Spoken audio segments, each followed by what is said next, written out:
Good evening, ladies and gentlemen, and welcome to the Granada Forum. On November 11th, 2010, tonight we have an incredible guest, Ted Gunderson, a former bureau chief for the FBI in the early 80s. So without any further ado, let's give this gentleman a warm round of applause.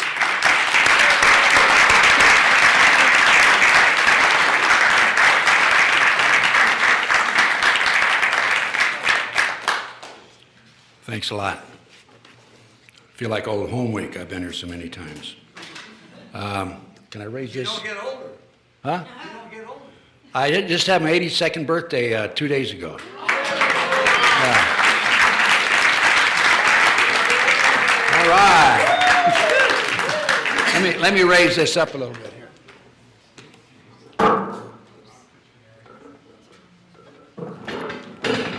I never was mechanically inclined. You got it? Let me get it up. That's good, right there. That's good, right there. Hopefully it'll stay. Beg your pardon? You have a choir later, or these steps here? I couldn't understand what he said. What'd you say, sir? I'm expecting a choir. Oh, choir? Oh, well, they're coming later. Yeah. Anyway, thanks for the invitation, Wendy. You're a special lady. She deserves a round of applause for what she's done. Boy.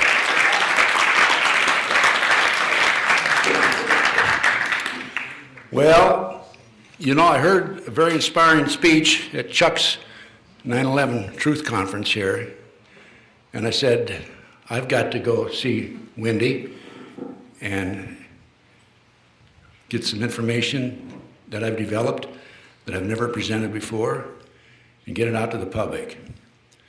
And that was a great conference, Chuck. Thank you. Yeah, it was fantastic. Before I begin, let me just mention that I'm going to do a series of 4 or 5 lectures. If I can't do it here, I'll do it with Dennis in the back room of his camp. I call it Iron City, because he's got a bunch of old cars out there. And but this is the first. And the reason I'm so inspired by your speakers that you had there, Chuck, is because there's a lot of information that needs to be given to the public. And I'm going to do the best I can. Now, there's those people who think there is no conspiracy.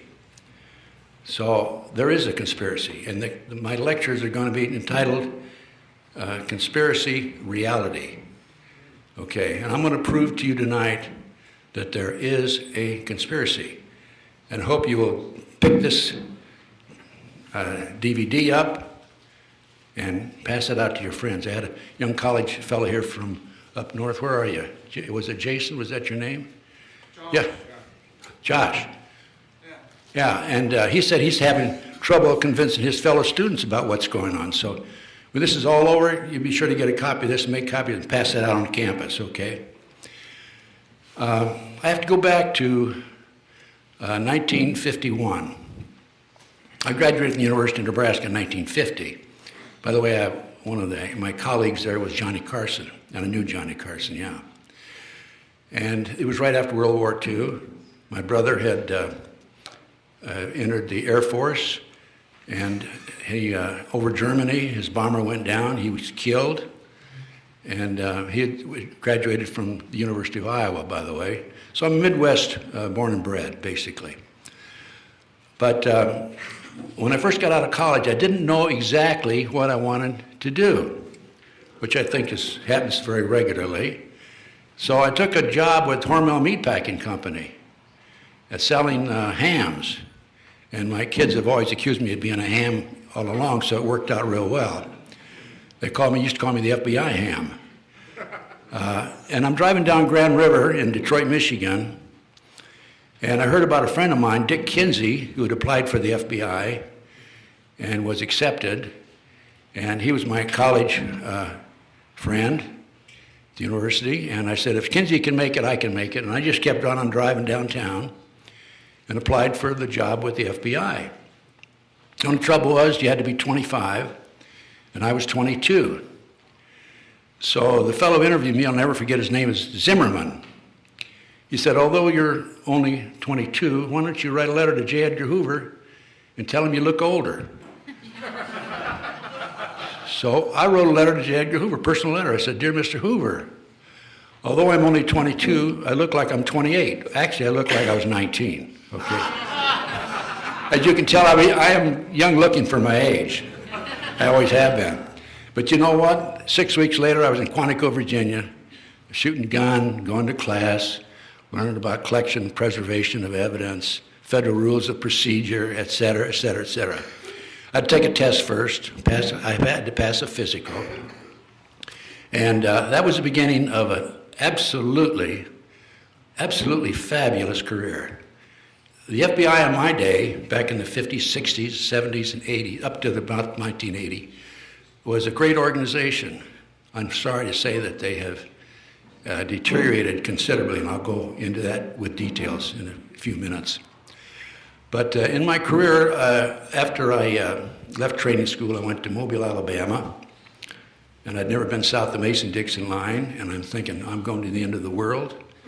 But it was a great experience. And then from Mobile, Alabama, I was transferred to a small town, Union Springs, Alabama, a town of 2,500, just 50 miles west of Phoenix City. If you know anything about Phoenix City, Alabama, it was corrupt, prostitutes in and out, stolen cars. It was right next to Fort Benning, being Columbus, Ohio, or Columbus, Georgia. And so it was a real experience breaking in there. I worked general criminal, interstate, Fifth Interstate shipment, interstate transportation, stolen motor vehicle. We had an extortion case and so on and so forth. And from Union Springs, I went up to Knoxville, Tennessee, worked atomic energy cases. From Knoxville, I went up to New York City and worked counter-espionage. We were very active exposing and identifying espionage agents for the Soviet bloc countries, the Russians and the Chinese, of course. And from there, I went to Albuquerque, New Mexico. I was there for about 5 years. And William C. Sullivan, who was number 2 man in the FBI, actually, there was Hoover and his associate, and then Bill was next, third person, came out to Los Alamos, New Mexico, for a lecture, and I drove him up to Los Alamos, and he took a shine to me. He said, Ted, you need to come back to headquarters. I went back to headquarters, worked organized crime and racketeering for 2.5 years when Bobby Kennedy and Jack Kennedy were in office. I had occasion to meet with Bobby Kennedy. And then when Jack was murdered by the New World Order boys, I was taken over to White House Special Inquiry, and I worked White House Matters when Johnson was there. And on one occasion, later on, when I was inspector, I'll come back to the White House and tell you what happened there. It's kind of interesting. And from there, I went up to New Haven, Connecticut. And I'd never been east of the Mississippi, so other than Alabama and Tennessee and so forth, and New York and Washington, D.C., but I really, in the New England area, it's a very beautiful state, very nice area, great assignment. And while I was there, the Black Panthers were extremely active. They were taking over college administration buildings. They were running around the country with gun belts on and weapons and so on and so forth. They're really a really true revolutionary group. And I was in charge of anti-terrorism. And we did a job on the Black Panthers. And after the Panthers were down out and no longer active, I had a call from William C. Sullivan. And Bill told me I attribute the downfall of the Black Panther Party directly to you, your squad, and the New Haven Police Department. And from New Haven, I went on down to Philadelphia. I was number 2 man in Philadelphia. And in Philadelphia, I was assistant special agent in charge. And probably the most exciting case I'd ever worked in the FBI occurred July 12, 1972, Philadelphia International Airport. 2 terrorists had taken over an airplane, National Airlines Flight 496. And I negotiated with them for 2.5 hours under another airplane with the 3 jets, engines running, and successfully for the release of 119 passengers. And I'm in the process now. I ran across my transcript of my negotiation with the terrorists. By the way, after we successfully rescued the 119 passengers. The plane, I let them take off in another plane, the original plane, and I had the second plane. One plane had run out of fuel and so on and so forth. So we let him go on, and they ran out of gas over Texas, and we negotiated down there for some 9 hours, and they finally gave up. One was sentenced to 60 years, the other one was sentenced to 40 years. But my transcript, I just ran across it recently. My negotiation, that's going to be on my website very soon, I think maybe within a month or so. But from Philadelphia, I went into FBI headquarters as a inspector, and then out later down to Memphis. I was in charge of the FBI Memphis division, and then in charge of the FBI Dallas division, and then the best assignment in the FBI, very frankly, I was in charge of the FBI Los Angeles division. Now, I had over 700 personnel under my command, a budget of $22.5 million, and we covered most of Southern California, 16 offices, and it was a great pleasure to be here. I did mostly public relations work. I had a staff of 24 supervisors, 3 other special agents in charge. I was a senior special agent in charge. And then on March the 30th of 1979, I retired. I had Pat Brown there, former governor. I had Jerry Brown there. I had Red Buttons. And I had the chief of police, the chief of the sheriff. I had the head of the highway patrol. It was who's who in the Los Angeles area. Now, I mention that because if you go on the internet, you're going to see derogatory information about how I was kicked out of the FBI for practicing satanic ceremonies in the Federal Building, okay? And that's just plain disinformation by government operatives. So my first case, after I retired, as a private investigator, was the Dr. Jeffrey R. MacDonald case. And those of you who've heard me before, I always start out my lectures with this case. I'm not going to go into detail because later on in one of my lectures I'm going to go into detail. But he was tried and convicted of murdering his wife and 2 children February 17, 1970 at Fort Bragg, North Carolina, and sentenced to 3 consecutive life sentences. I was contacted by some of his doctor friends, and they asked if I would investigate it. I said, yeah, I'll investigate it, if he did not commit the crime. If he committed the crime, I don't want anything to do with it. I talked to Dr. MacDonald, and I was convinced that he was innocent. Within 10 months, I obtained a signed confession from a girl named Helena Stoeckley, and she said that he did not commit the murders. They were committed by her satanic cult group. And I appeared on a number of national TV shows in this regard, and went public with the information, and my life's never been the same since. People came from all walks of life, from all parts of the country, and told me about the satanic cult movement in this country. It is big, it is huge, it is dangerous, very dangerous. They sacrifice between 50 and 60,000 people every year. They're involved in kidnapping children, and so forth, and it goes on and on and on. But that case is what really woke me up as to what was going on. I've always been a red, white, blue guy, mother, apple pie, Chevrolet, and that sort of thing. And beg your pardon, Dennis?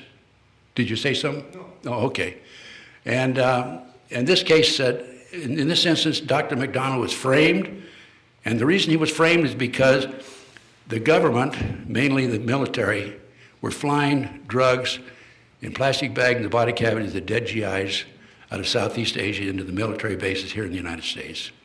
And Lena told me that her satanic cult group distributed the drugs up and down the East Coast, and the higher-ups in the drug operation did not want this to be known, of course, that they were involved in the murder, and so they basically framed Dr. MacDonald. I'm telling you right now, the man is absolutely innocent. He's been in jail for like 30 years, and we have an appeal before the Fourth Circuit at this time. I'm going to go into one of my lectures. I'm going to go into great detail about this case. I can probably talk about it for about probably an hour and a half to 2 hours. But very briefly, what we have in the appeal before the Fourth Circuit is my confessions that I took from Helena Stoeckley. By the way, she was murdered in January 1983, and also under one of the fingernail of one of the young ladies, one of the little girls, 2.5 and 5.5, skin, not skin, but a hair with the root was recovered, and it did not belong to anybody in the MacDonald family. Also, Colette, the wife, she had skin under her fingernail, and that skin was scraped from under the fingernails and given to William Ivory, the CID Army investigator, and it disappeared. So there have been a whole series of cover-ups on it. The case is a fascinating case. I really, really hope that we can get him out this time. But anyway, that's basically what happened. That gets me off the ground, so to speak, as to what really was going on. Now, I'm sure all of you are aware of the Illuminati. I'm probably preaching to the choir on this. And I'm sure you're aware that on May the 1st, 1776, Adam Weishaupt, a defrocked priest, announced the 25 goals of the Illuminati. And I'm just going to say very briefly about the Illuminati, because there will be some people who will watch this lecture on DVD and will not know about it. But at that time, the 25 goals: corrupt the youth through sex and drugs, right? Look at what's happening to our society today. Control the press, the mainstream media, elect your own people to office. If you can't elect your own people to office, put your agentures or advisors in, Illuminati advisors, so you can control, to a degree, the person who represents the people or whatever the situation might be. But I have, this, by the way, this is documented in a book called Pawns in the Game by William Guy Carr. He was a commander in the Navy, retired, the Canadian Navy, who wrote this book. He couldn't understand why we had to have so many wars and so many problems, and so he did his research and wrote this book. Now, here right after Oklahoma City bombing, by the way, one of my lectures down the road will tell you all about the terrorist movement in this country, because it's all, the whole thing is planned. It's an inside job. It's planned to pass the Patriot Act, set up Homeland Security, and so on and so forth. But that'll be separate. But Brian Gumbel, the famous, well-known morning talk show host, and right after Oklahoma City, was interviewing Jim Nichols, Terry Nichols' brother, Terry Nichols, co-defendant of Oklahoma City with McVeigh. And I had given Jim and his family my report. I have a 222-page report. And I gave it to him. And in the interview with Brian Gumbel, he says on national television, "Have you read Ted Gunderson's report?" And Brian Gumbel says, "Oh, he's just a conspiracy theorist," right? Well, that's not right. I'm a conspiracy realist. There is a conspiracy. This lecture is dedicated to all the corrupt politicians, the judges that allow guilty people to go to jail deliberately, and my second webmaster is a victim of this. Not only the politicians, and the judges, but the bureaucrats who investigate these matters: CIA, FBI, military intelligence. The real, most serious culprits of all are the military intelligence. NSA, they're keeping track of all of our phone calls, of where we are every minute of the day. But when our forefathers established the three branches of the government, executive, legislative, and judicial branch, they had no idea that down the road, years later, there would be a fourth branch. And I call the fourth branch the covert, rogue, government, criminal enterprise. These people, this element of our society, is involved in the drugs, the illegal drugs, kidnapping children, and so on and so forth. And since I got out of the Bureau, I have done everything I can to expose it. I'm exposing it today. Now, one of the programs by the government, and I'm going to go into detail as to how the government operates, how this rogue element operates in the country. I'm sorry, excuse me. And one of the thank you. You're welcome. One of the techniques that's used is called COINTELPRO. COINTELPRO is short for Counterintelligence Program. I know all about COINTELPRO. I was one of the individuals in the FBI who actively administered it against the Black Panthers. It's very effective.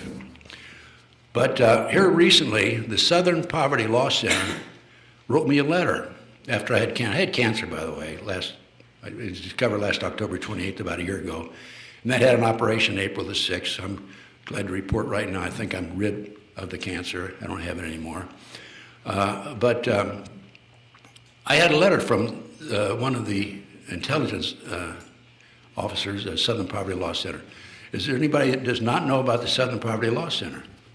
Well, the Southern Poverty Law Center, as far as I'm concerned, is a second-person individual organization that's involved with this covert government criminal enterprise. Absolutely no question about it.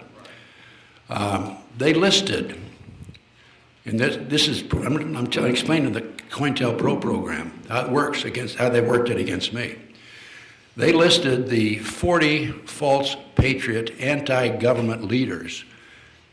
They also listed the most dangerous patriots in America recently. I'm proud to announce that I made both lists.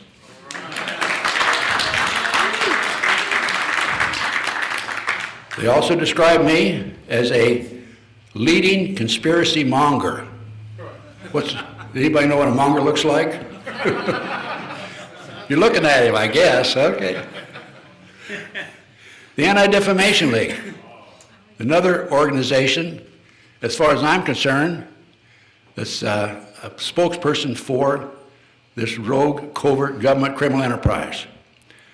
They describe me as an extremist speaker, and they say that I pose as a threat to the country.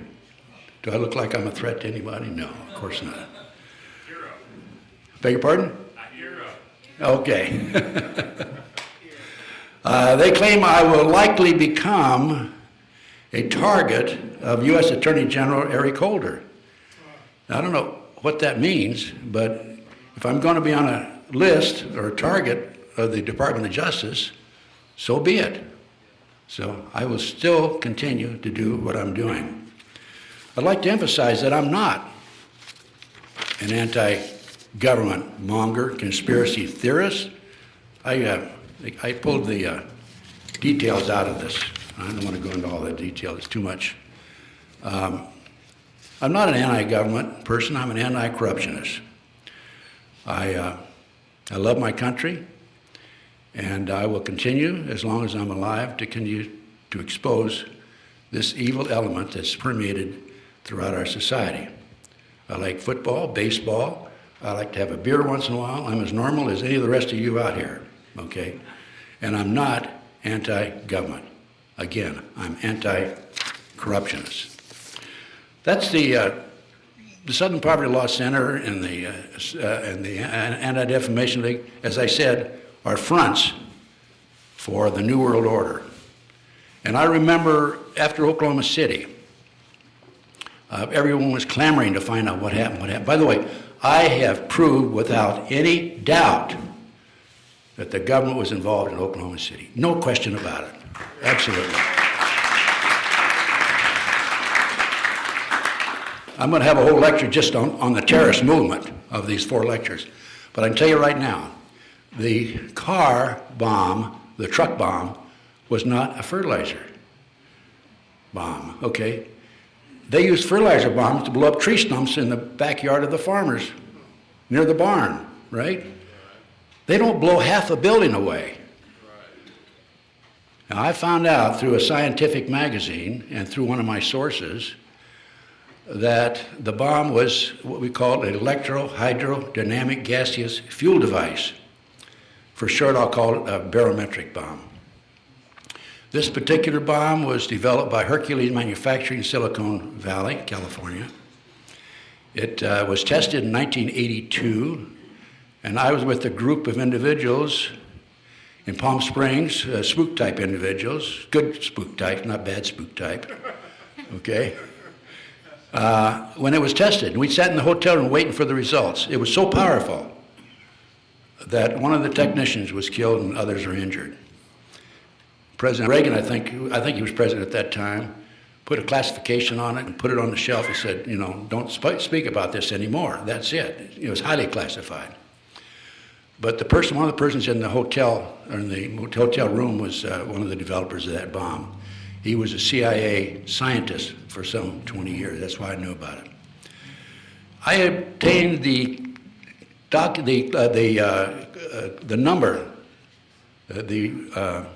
number for this bomb, and the contract number for this bomb, and I sent it to Picatinny Arsenal, wrote a letter to him, and I said, send me a copy of the contract. This is all public information, by the way. And they wrote back and they said, there's no such contract. No such contract. I talked to an inside investigator who represented the McVeigh team. He told me there were at least 11 other people involved. I have copies of the TV shows that afternoon of the Oklahoma City bombing, and every TV station in Oklahoma City announced that they were bringing unexploded bombs out of the building. And one of them made the statement, now we're going to know where these bombs came from. One of them has U.S. Army stenciled on the side of it. That was on the air. I have the copies of that. Wow is right. And there's a lot more to the story than that. But anyway, my report, 220 some pages, is on this CD. Last time I was here, I passed out a CD to everybody that wanted one. And I've got 6,500 pages on that CD. I got 52 reports, Oklahoma City, 911, the car bombing of 93, and so on and so forth. The kidnapping by the Finders, the CIA child kidnapping organization, and it goes on and on and on. I'm making this available. I make this available to the public. And I did. Last time I was here, I passed out 25 or 30 of them. In fact, Dennis makes copies for me. Because I want people to take my work and get it out and educate. So one of the programs that the rogue government uses, in addition to organizations like Southern Poverty Law and Anti-Defamation League, to their advantage, to try to discredit and destroy those of us who are trying to protect and save our country, is called a disinformation program. And if you will look on the internet, you will see where I am one of the heroes of the bad guys, in that I have been accused of, as I said earlier, practicing satanic ceremonies in the federal building. That's why I was kicked out of the FBI. Another topic that's on the internet is that I married Anton LaVey's widow. Anton LaVey was one of the heads of the Church of Satan. And I did know Anton, I didn't know Diana Lively, I think is her name. I did know. And I was in Dallas for a period, about 10 years ago. And people call me and write to me from all walks of life. Help me, help me, help me. I help as many as I can. And I had a call from this lady, and she had been up into Idaho to be deprogrammed because she knew that she was a victim of a mind control program called MK Ultra, and that's another story. And she said, I'm driving home, and I'm in Winnemucca, Nevada, and I have my daughter, and I keep wanting to take my hands off the wheel while I'm driving 75 miles an hour. Well, instead of being deprogrammed, I think she was reprogrammed. She was up in Idaho visiting a therapist. So I told her, I said, Diane, again, I'd never met her, just talked to her on the phone. Check into a hotel, I'll get help to you right away. And I called an ex-cop friend of mine in Reno, and I told Don, I said, Don, get over to Winnemucca and rescue this woman. And so he went to Winnemucca and got Diana out and drove her to Reno, and then she took a plane from Reno back home with her daughter. The trouble is, now she had her car in a parking lot in Winnemucca. So Don called me, what do I do? I said, well, go get it for her. So Don got on a bus, and he took the bus to Winnemucca, got off the bus. He's walking down the street, it's dark. 3 fellows right behind him. He walks fast, they walk fast. He does more than walk fast, he starts jogging, they jog. He runs, they're running right behind him. He ducks in an alley. One of them came in the alley behind him, the other 2 went running up the other end of the alley, kid him coming back. And as Don told me, he saw a 2x4 there in the dark. And when the guy came around the corner, he made a Christian out of him.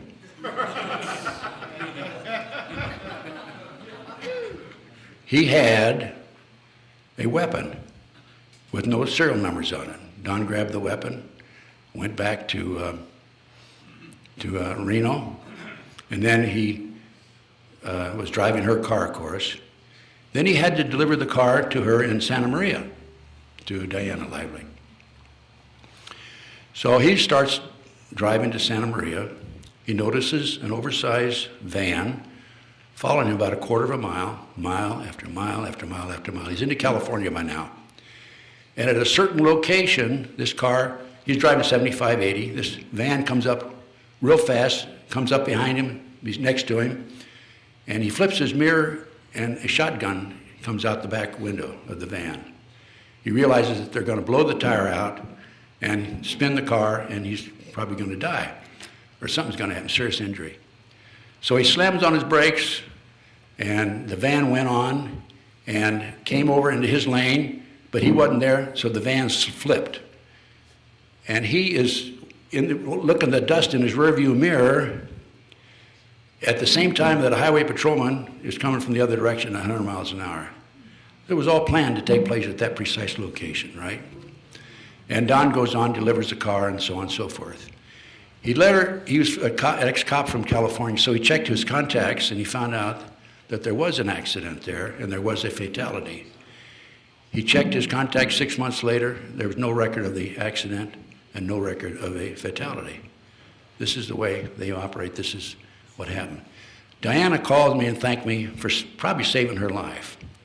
I'm telling you the story because this information about me marrying her is on the internet, and I challenge anybody to find the marriage license, and I'll turn over my monthly retirement check.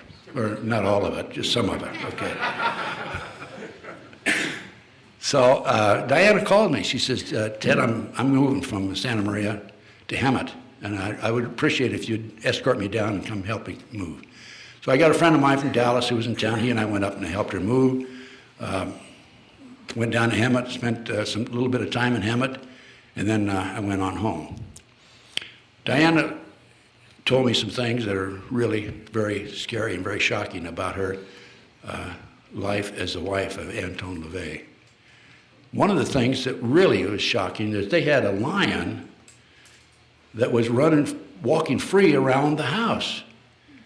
And when they had a victim, they wanted to get rid of the evidence, they just threw the person to the lion. He'd eat it.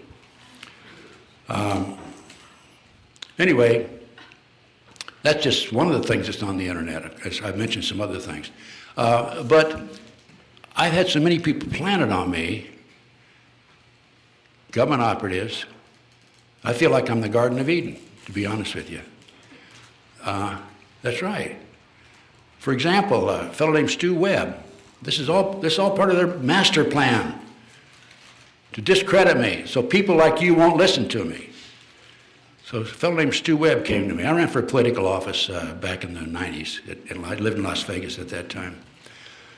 I need a place to stay for 4 days. Well, I take patriots in all the time, so I'd come on over and stay in my place. He stayed for 7 months. I gave him, and I fed him. I've even bought him a suit.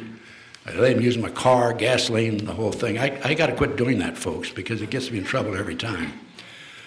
But anyway, I finally told Stu, I said, I got my granddaughter coming to stay with me. You're going to have to get out of that third bedroom. I had an elderly lady living in the second bedroom who was from Ireland and a cripple, and I'd run into her in my travels, and I took her in too, and she ended up being an invalid. But anyway, Stu Webb left when I was out of town. stole 35 copies of Thanks for the Memories, which was Bryce Taylor's book. You remember that book? Bryce Taylor was a presidential model. And last time I checked the internet, the Thanks for the Memory was selling on the internet for like $110. He stole 35 copies that I had. He stole my research, 8 or 10 boxes of my research.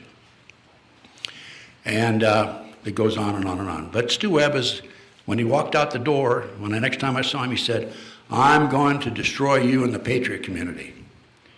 And this is he's the one that says I was kicked out of the FBI for practicing satanic ceremony in the Federal Building. So much for Stu Webb. He's been discredited, so forget about him. Jim Kloberg, another person who was planted on me. I ran for a political office in Las Vegas in '96. And Kloberg was my campaign manager. And when the campaign was over, I was selling my DVDs and books and everything else to try to finance the campaign. Very expensive, by the way. And those of you who think it's easy to run for politics, it's not. It just, to register in the primary across the country if you're running for president, costs you more than $100,000, okay? But anyway, after the campaign was over, I received a letter. I lost.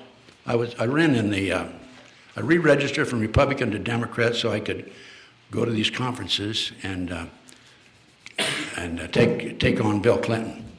Okay, he was president at that time and rerunning.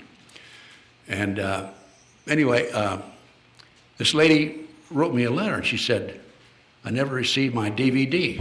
Where is it?" And I said, "Well, send me a copy of your check and send me the flyer." And I found out that Kloberg made up his own flyer with another name, Gunderson for President or some name like that, had his own bank account, and the money was coming into his own post office box, okay, and he was putting the money in his pocket. Clear-cut election violation of the federal laws. And I immediately reported it to the U.S. Attorney and the FBI in Las Vegas. Nothing ever happened. I found out later that Kloberg was an FBI informant who'd been planted on me. Now the latest, again, now we're talking about disinformation specialists. The latest incident was really costly. A woman named Virginia McCullough, and she's from up here in Northern California, and she's been bashing me for years, and she finally made a big mistake. In 2005, I had to leave Las Vegas and go to Nebraska because I was being poisoned. I was sitting in my office. Actually, I had an office in my home, a condo, and I realized I wasn't thinking straight, and I was foggy, and I couldn't remember some things, and I'm saying there's something wrong with me. I went down and took a test, and I found out I had arsenic and cyanide in me. And as a result of that, by the way, I have high blood pressure, and I'll be on high blood pressure medicine the rest of my life. But I said to my associate, Clarence Malcolm, who's my webmaster now, my first webmaster was murdered, the second one was set up and framed on child molestation charges. Chris Jones didn't do it. So I said to Malcolm, by the way, does anybody want to volunteer to be my fourth webmaster? Here you go. See me after okay? So I said to Malcolm, we got to get out of here. So within 2 weeks, I called John DeCamp. I'm sure you folks know the name John DeCamp. He's a great man, Lincoln, Nebraska attorney, and he and I worked on the Franklin cover-up case together. I called John DeCamp, and I said, "John, I got a problem. I got to get out of here." And he said, "Well, come on back to my hometown, Claytonia, Nebraska. I'll guarantee there's not a person in this room that's ever heard of Claytonia, Nebraska. It's 196 people. It's about 5 blocks long and 3 blocks wide, and 196 people. They have a post office, a bar, and a bank, and that's it. That's their business section." So John said, "Come on back. I got a house I'll rent to you." So Clarence and I and his wife and his 8-year-old daughter, stepdaughter at that time, moved from Las Vegas to Claytonia, Nebraska. And John was quite surprised. He said, "Come on back." And 2 weeks later, I got a van in front of his house with furniture. I said, "Where do I go, John?" And he made fun of that because he didn't know if I was going to come back or not. But John rented me one of his houses. Now, I'm going to tell you how much I rented it for. It's 4 bedrooms, 2 baths, third of an acre land, $550 a month. Doesn't sound like LA, does it? No. So anyway, so there I am in Claytonia, Nebraska. And Malcolm and I, and his wife, and Linda and the daughter, stepdaughter, are, pumping out the DVDs, furnishing information when we can, educating people when we can, and so forth. All of a sudden, knock, knock, knock. Open the door, here's the police officer. We have received information.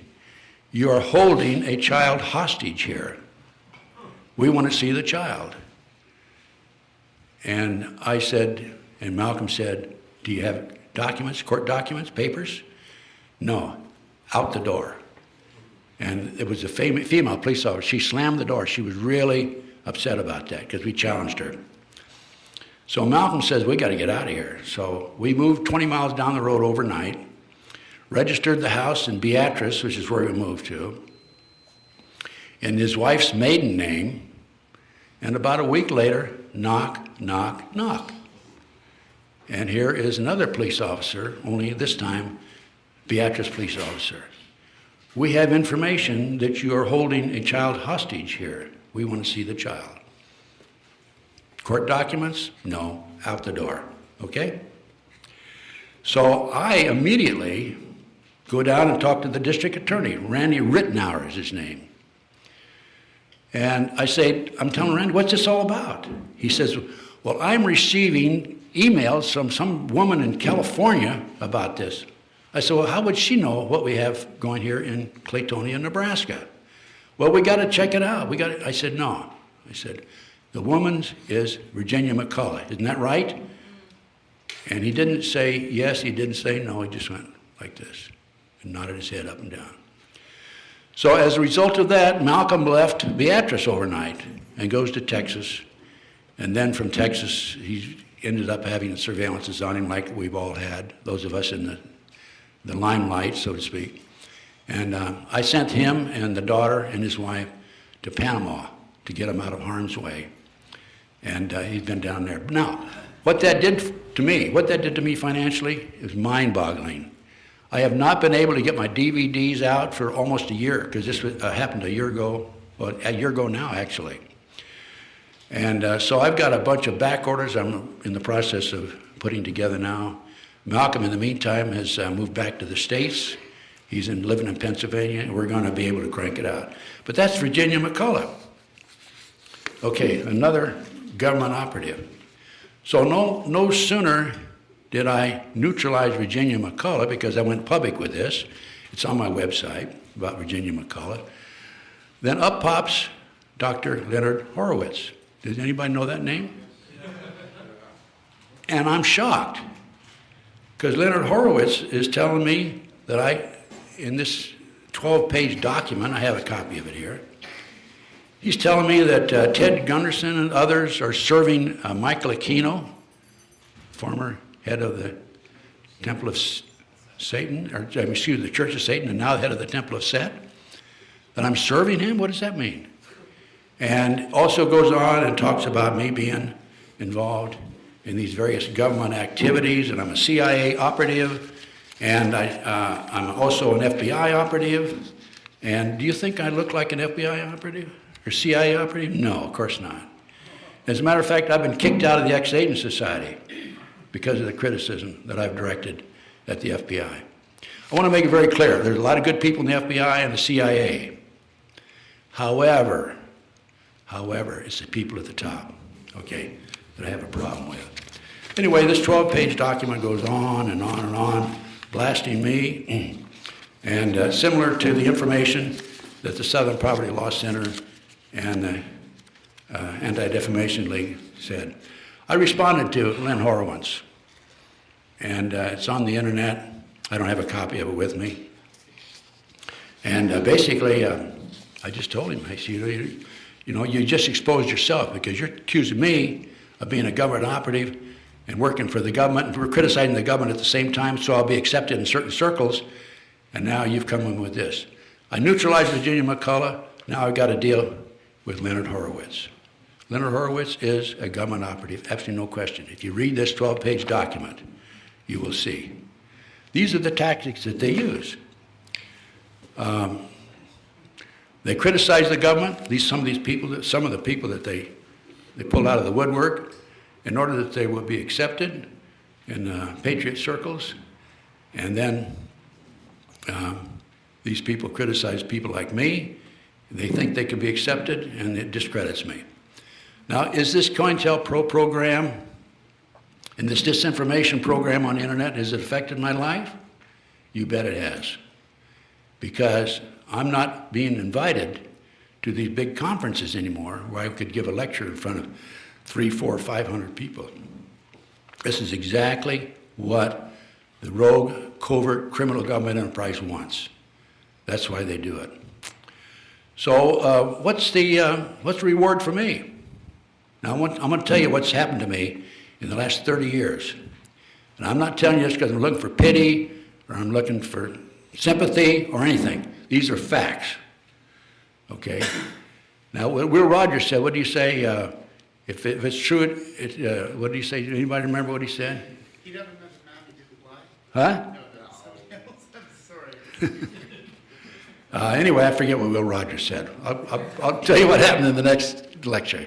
Anyway, what's happened to me, I've had 3 contracts on my life. Okay? I've had 2 other probable contracts. And I will give you just a little detail about the contracts that were put on me so that you will understand it's not just talk right off the top of my head. I might mention that in 2 of these instances, through divine intervention, I did not go home. I lived in 500 South Kelton in Westwood. This was in the 1980s, or mid-1980s. And I had a door, I lived in a triplex, and my door opened up onto the street. The landlady who lived behind me on the second floor came home one morning, 1:30 in the morning, and here's 2 guys sitting across from my front door in a car. And one of them gets out and walks over to her, do you know where Ted Gunderson lives?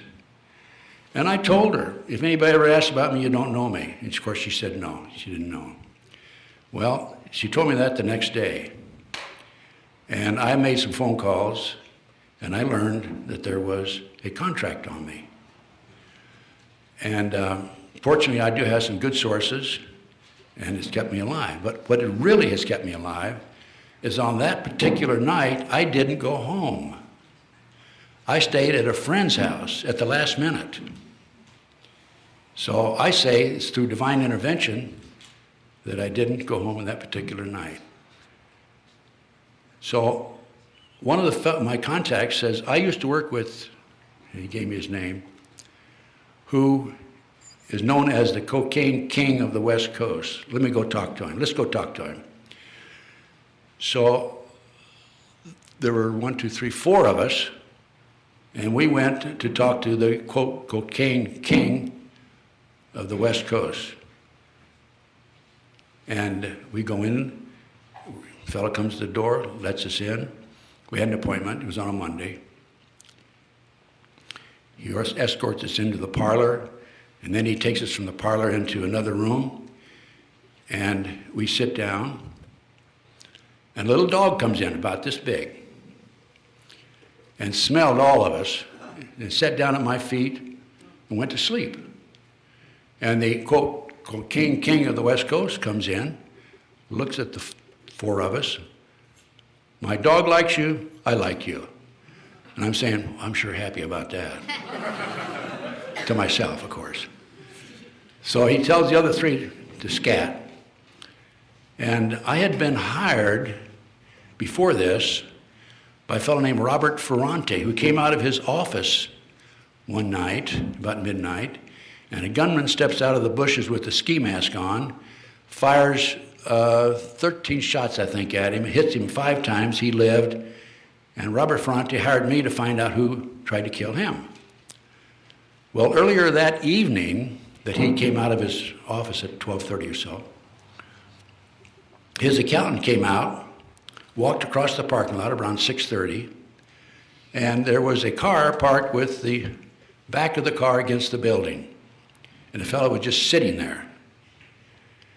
Now, at the time of the shooting, a car similar to that was parked there and pulled out with the motor running. And there was another car in another direction, opposite of him, that was with his motor running.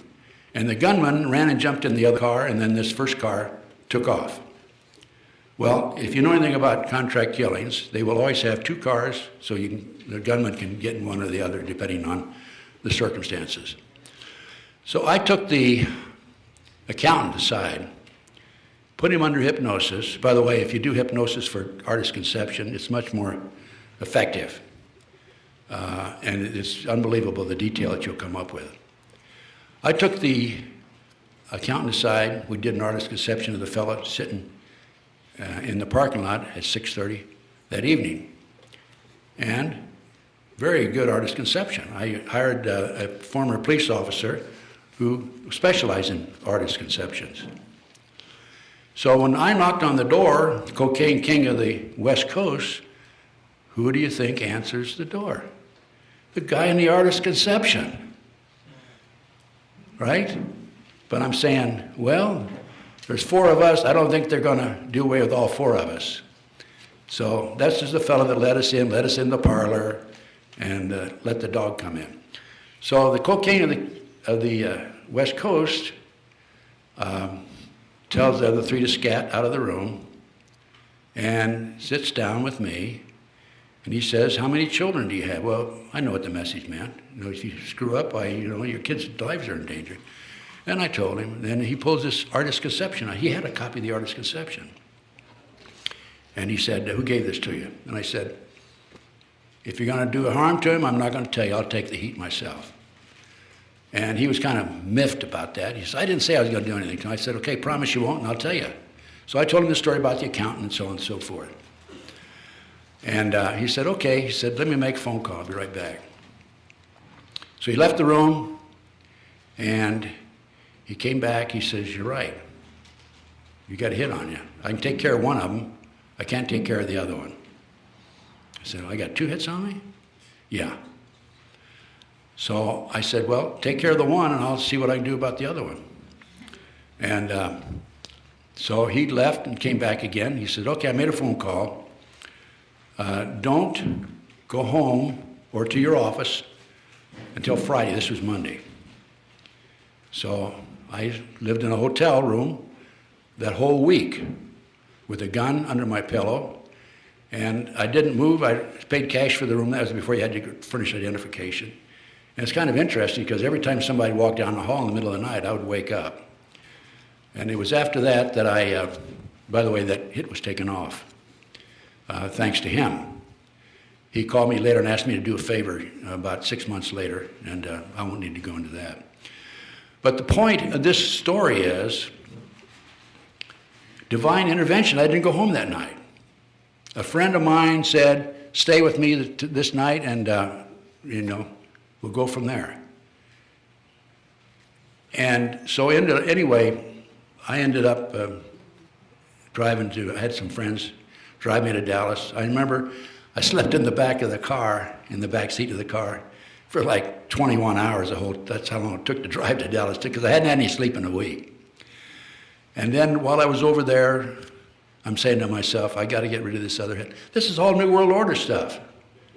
This is all Illuminati.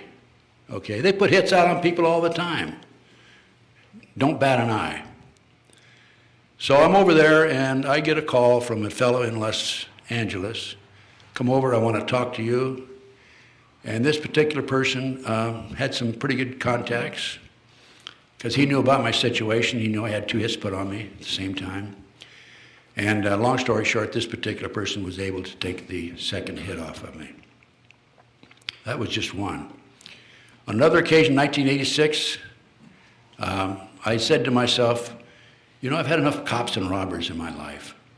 I'm getting out, and I'm going to go in business for myself. Divine intervention, again. the good Lord wasn't going to let me get out of this work that I'm doing.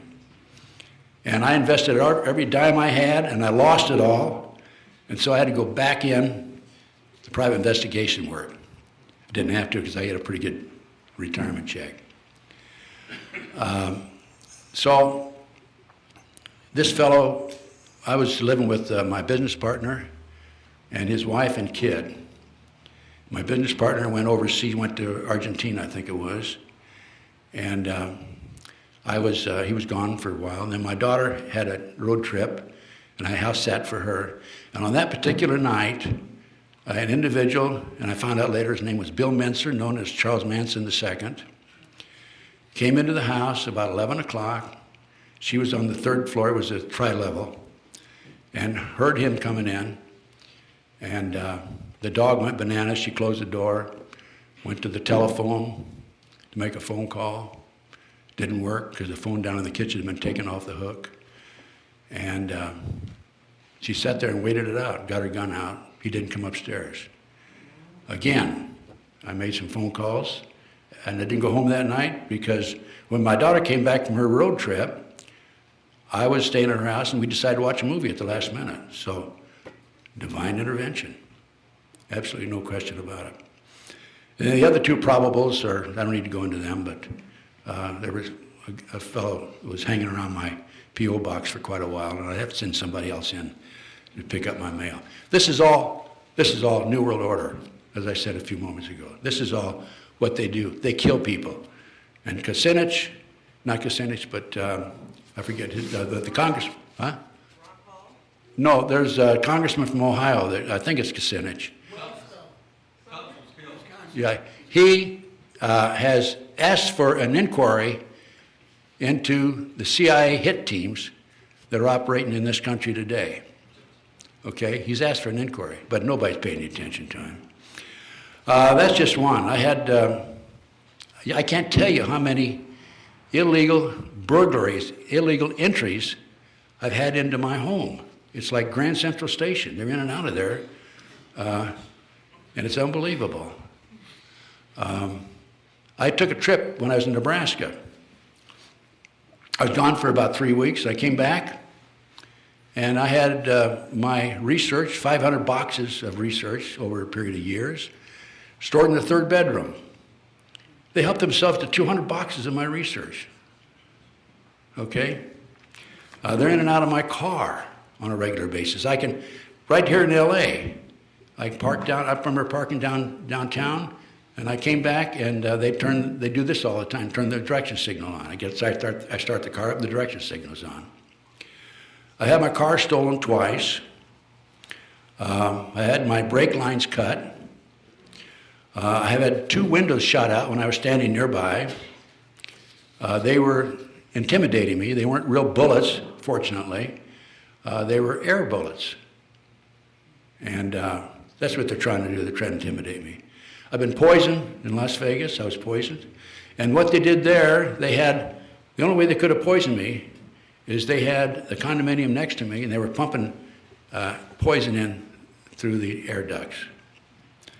I had my right front tire come off I was driving between Omaha and Lincoln, 60 miles, 75 miles an hour.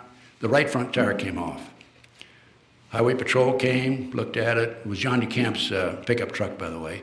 I had gone from Lincoln to Omaha to talk to a source. And the only way they would know that was by tapping John's telephones. And I found out, the highway patrolman looked at it, he says, "Hey, your lug nuts have been loosened." And they tried to loosen the lug nuts on the left front tire, but somebody must have interrupted them because they weren't successful there. They wanted both tires to come off at the same time. My mail's been opened, diverted, and intercepted. My phone was cut off once. And I called the phone company. I said, "Hey, you discontinued my phone. Why?" They said, "Well, we sent you a bill. You didn't pay it." I said, "Well, where'd you send it?" They sent it to a fictitious address in Florida. Never heard of it. I've had mail disappear. People written to me, and I've never received it. Surveillances are Surveillances are almost a daily occurrence. And what I do is I do U-turns on them and get around behind them and chase them. And they try to intimidate me. Look, I was in a gun battle in Memphis, Tennessee at the airport. If they're going to intimidate me, they're not going to intimidate me. I'm not afraid of them. I've dealt with terrorists when I was in the FBI. And I remember when back in about 90 or 91, they put a dirt bag out, just parked across the street, maybe 4 or 5 cars up. And I would see them there, and I'd put on my gun, go out and get in my car, drive by 3 miles an hour, stare them down, do a U-turn, 3 miles an hour, stare them down. Then I'd park in behind them. And they couldn't get out of there fast enough. One of them ran a red light. Then I chased another one and cornered him on the street, blocked him, and I reached under my front seat like I was going for a piece, and his eyes got big as saucers. And I was on a street that went up the hill and down. It was one way. I went up and down and parked at the bottom of the hill. And then he started coming up, and I was watching the rearview mirror. I could see the top of the car. And when he saw me, he stopped and backed up the wrong way in a one-way street.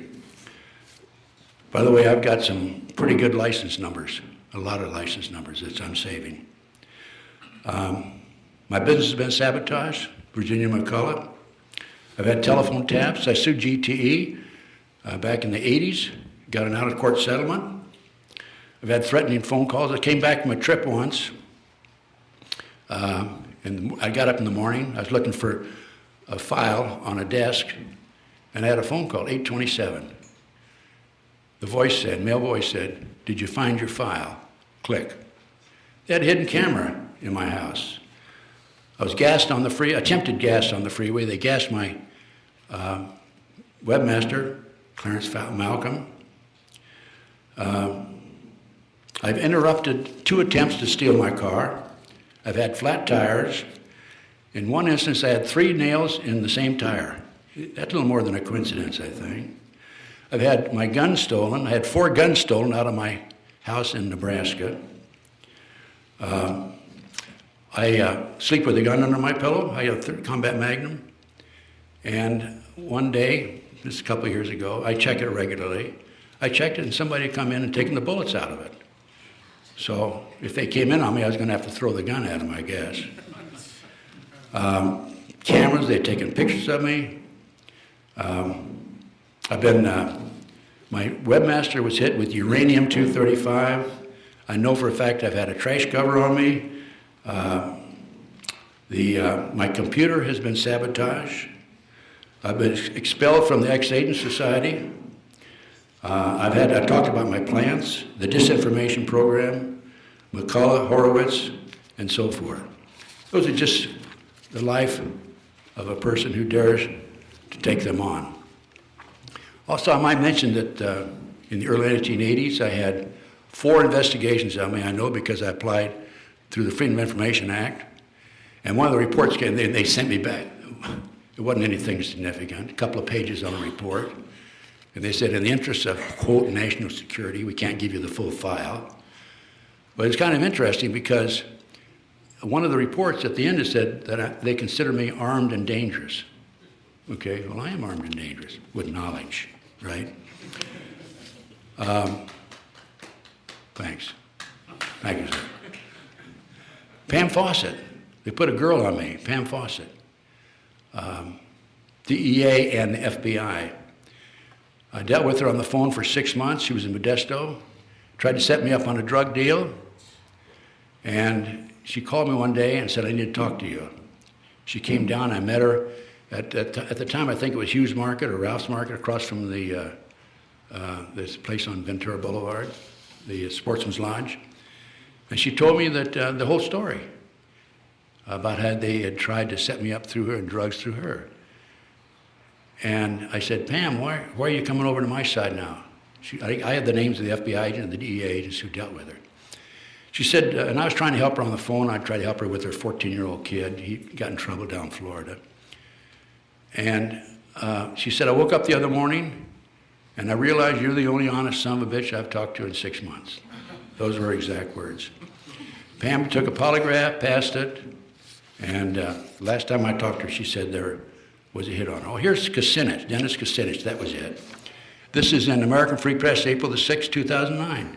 Dennis calls for probe of U.S. hit team. So, what do we have?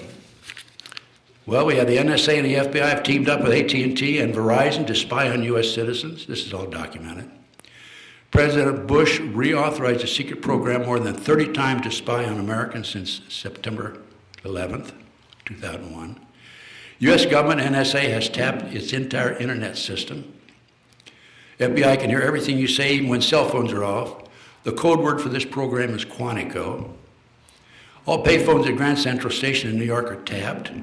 The Bush administration began spying on Americans 7 months prior to 9/11. The president authorized our intelligence agencies to database every citizen in the U.S. 7 months prior to September 11. Project Endgame, the rounding up of 775,000 Americans by the shadow government, began on February 24th, 2009. Two of my very closest friends, very frankly, have disappeared. I don't know what's happened to them. We have thousands of guillotines that were shipped in here from Japan in Atlanta, Georgia. We have 500,000 caskets that hold 40 bodies in each casket. We have 1,000 internment camps around the country. We have sensors on the major highways every quarter of a mile. I talked to one of the installers right here in California. What was that? Sensors.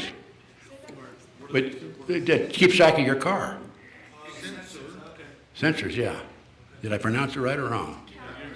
That's right? Okay. Yeah, I went to school in Nebraska, so I have an excuse sometimes, okay?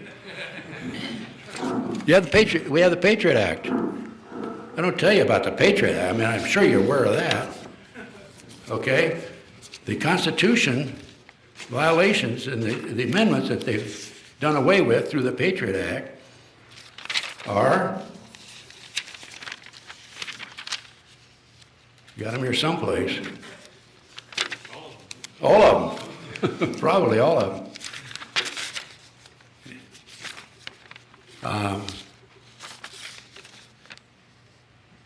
Yeah, here they are. The Sixth Amendment, right to a speedy trial. Eighth Amendment, no cruel and unusual punishment. 13th Amendment, punishment without conviction. It took 262 Republicans and 77 Democrats to kill the Bill of Rights. This is all part, as I said earlier, of the terrorist movement.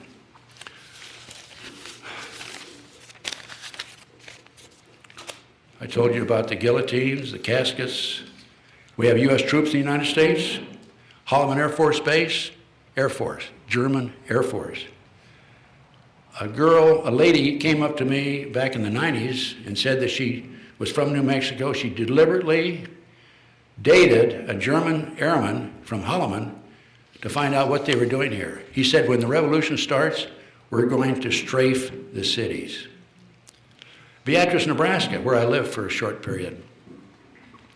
Town of 12,500. They have an on the base there, they have an airport. The airport the runway is more than a mile long. There's no commercial airplanes come in there, it's all private. They are expanding the length of the airport. Why? So bigger planes can land there, I guess. But there's no commercial planes coming in, over a mile long now. The chemtrails, one of my sources told me that the planes in the north, Midwest, chemtrails are out of the Air National Guard, Lincoln, Nebraska. I made a trip to the airport, and I found 4 giant airplanes with no markings on them on the runway at the Air National Guard. Another informant told me Fort Sill, Oklahoma is what they're using in the southwest United States. Okay, that kind of gives you, I think I laid the foundation pretty well, didn't I? Yeah. Okay, that just tells you what they're after. Okay, I'm not the only victim. There's thousands of Americans out there. By the way, I've been shot with a laser beam twice in my back. Fortunately, they're not very good aims. And my webmaster, Clarence Malcolm, has been shot also. But now what I'm going to do, the rest of my time here, what time do we have? How are we doing on time? It's 9:20. 9:20? Okay, so I've been on here about an hour and a half. I'm going to tell you about one of my cases. And then in the lectures in the future, I will tell you about individual cases I've worked and investigated that absolutely, without any question, establishes there is a conspiracy and infiltration into the lower levels of the government all the way to the White House. And this is the John Van Meter case. On Halloween 2004, John Van Meter, a woodsman from Wisconsin, had attended a conference in Sonoma County, California. And after the conference, he was driving home, and he saw 5 or 6 automobiles, black automobiles, with people in them, driving into the woods.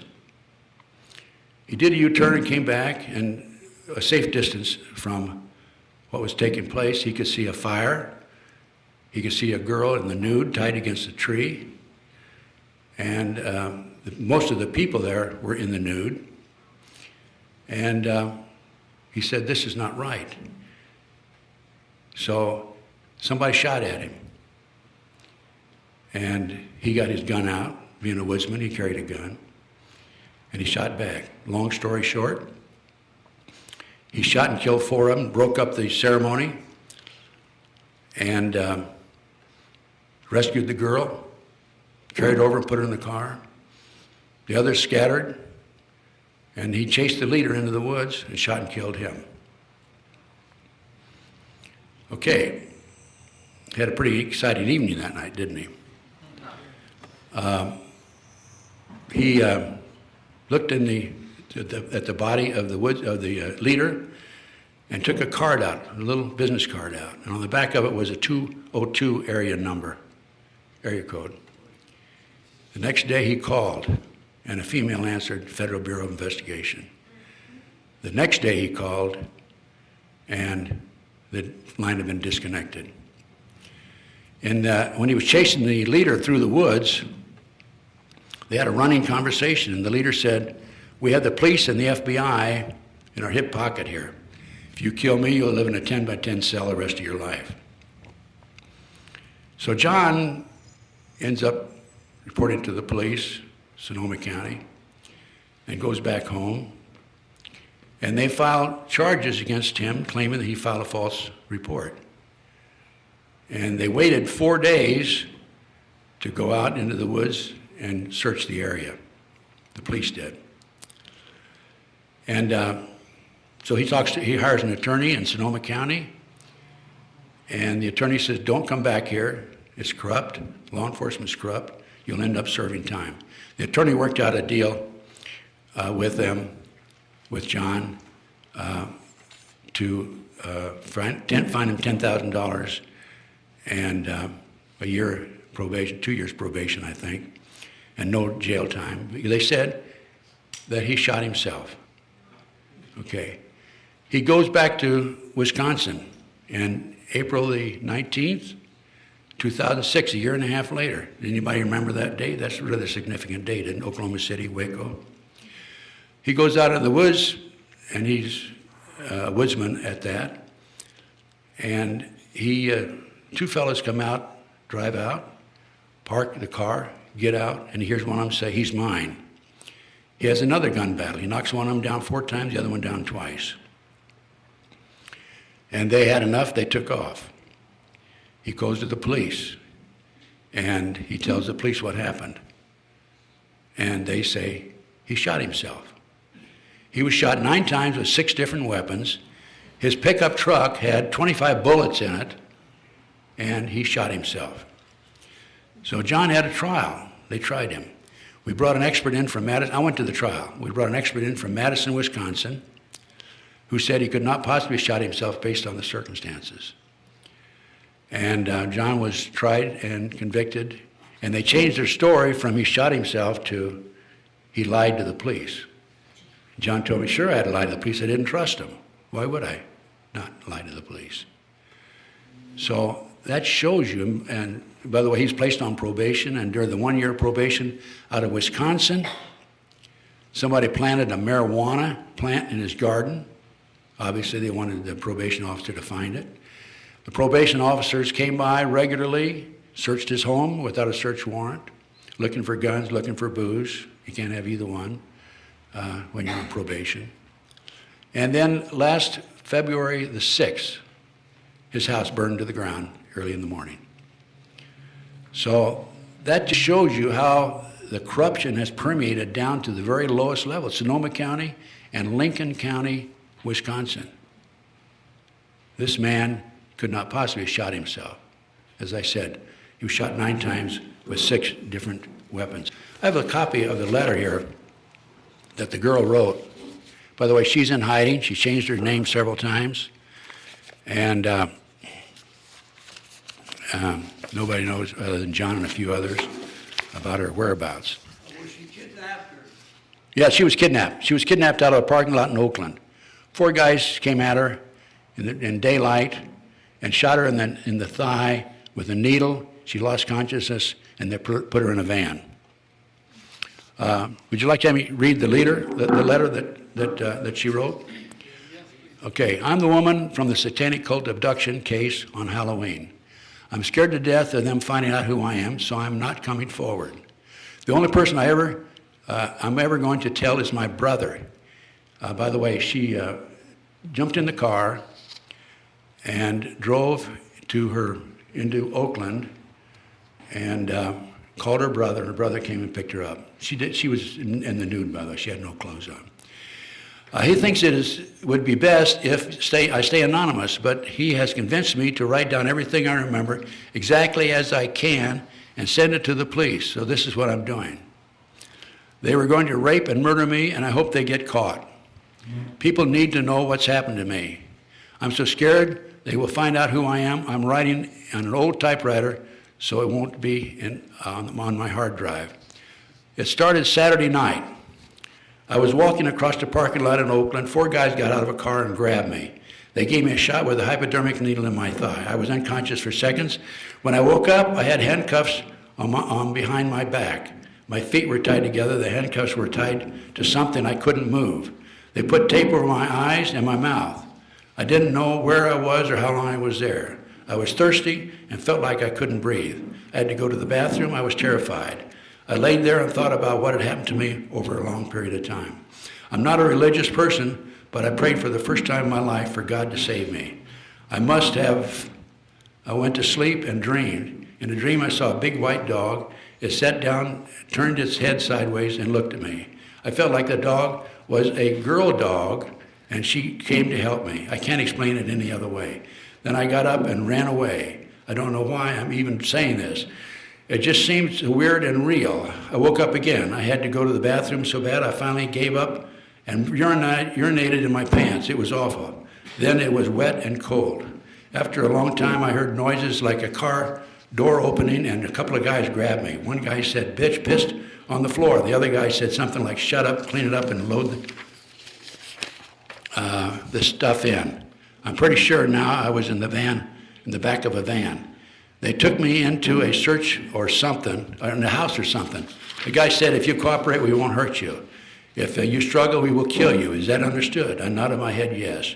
"What could I do?" he said. Would you like something to drink? I nodded yes, and they took the tape off my mouth and gave me some water or something.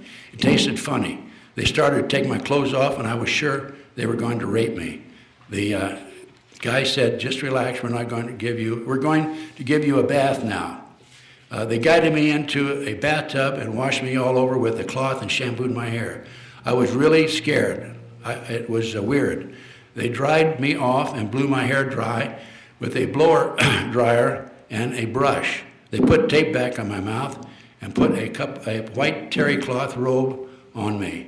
They set me down on the chair. I couldn't see anything because the tape on my eyes. I could see I could hear voices in another room. I was getting pretty sleepy. I think that there was something in the water they gave me. Then a couple of guys got to me. They took me out and put me in the back of the van and drove away. I knew there were other people in the van, but they didn't talk. They just played this loud, instrumental, heavy metal music. They drove me for a long time. I felt very sleepy. After a long time, the van stopped. The couple got me out. My feet were bare, and I was standing in dirt. I heard a lot of people talking quietly. I heard clicking noises in the van. A guy beside me said, "What are you doing?" The other guy said, "Getting ready for sanitizing after." Then the first guy said, "Dude, we haven't had the party yet." I thought it was so weird I remembered it. Then I heard a woman's voice say, "This is the sacrifice." She untied my robe and put her hands on my breasts. She said, how did she test? A guy said, "Perfectly." She put her body next to me. I could feel her, she was naked. She said to my ear, "I'm going to drink your blood." I felt suddenly very sick. I started to collapse. A big guy picked me up and walked with me. Then they set me down and took off the handcuffs. They tied my hands and arms and put a rope around my neck. They took the tape off my eyes. I was in the forest. They had tied me to a tree or something. I was so scared I was shaking. I knew I was going to die. 4 naked women walked to me. One was wearing chains with rings in her nipples, and she had a big knife. She ripped the tape off my mouth and touched my breast with the knife. Then she jabbed at my face repeatedly with the knife. I was terrified. I wanted to kill her, the bitch. They tied the rope open behind me. They touched me. I don't want to be graphic, but they did sexual things to me. They made me have an orgasm. Then they did things to each other and masturbated and had wild orgasms, the bitches. This was the worst awful women were doing this to me. I hope they all get terminal disease and rot in hell. Some guys unrolled a big plastic sheet in front of me and made a fire. It was getting dark. A bunch of people gathered in front of me. They were all naked, and they started chanting some weird language. A man came and stood in front of me. He was older than the others, maybe 30. He was over 6 feet tall and a real lean build. His hair was almost black, so was his beard. He had weird eyes. Somebody was behind me and pulled the rope tight on my neck. He had his hands on my breast. I stared at him. He stared at me and never blinked. I couldn't help looking into his eyes. It was like hypnosis. He put me in a trance. It was like staring at a snake. He began to put his penis in me. Then I heard loud yelling and guns shooting. The snake-eye man jerked away from me and stood looking through the forest towards the noise. Everybody ran to the trees. The snake man poured water on the fire and walked away quietly. Then I heard him say, "Kill her." A naked man came forward towards me with a knife. A man came running up with a silver gun and shot him right in the front of me. He was big and tall, old man, and he had a white beard. That's John Van Meter, by the way. That's the one that was tried. And he had a white beard. I heard a loud bang behind me. I saw the shot hit the old man in the side of his stomach and knocked him down. He shot back multiple times while laying down and got up, started cutting the rope on my arms and with the knife. Somebody else shot at us, and the man shot back. Then he said something like, "Hold on, girl, I'll get you loose," or something. I fell down. The man picked me up with his arms around my waist and walked away fast. He shot me his gun twice and yelled very loud, "No more harm will come to this girl." Then he said something about coming straight from God to kill them all. He called them sons of bitches and said he was going to kill them all. I'm pretty sure that's what he said. I think he scared them. Nobody shot at us anymore. We got in the car and on the road. I think he asked me if I could drive. I said yes. He put me in a car and said something fast things. He put me in the car and said some fast things to me. All I really heard was "Go home and stay anonymous." I couldn't believe he was going with me, wasn't going with me. I couldn't believe I was going to live when I was so sure I was going to die before. He wanted me to go, but I asked him, "Are you an angel?" end quote. I'll never forget his eyes. He had blood on his face, but his eyes glowed brightly blue, like they were fluorescent or something. He said, "No, but one sent me to you." He said, "Now go, I'll call the cops," and slammed the door. I hated to leave him. I felt safe with him. I don't know why he wasn't going to go with me. I drove as fast as I could. I almost ran off the road a couple of times. I don't know where I was. Even when I finally got to the highway, I went the wrong way until I realized where I was and turned around and went home. When I really got home, it was really late. I was still shaking and I had blood on me where the wounded old man carried me. I felt sick for him. I found out later that nobody would even knew I was gone. I couldn't believe it. I was hurt by it until I realized it was my own fault.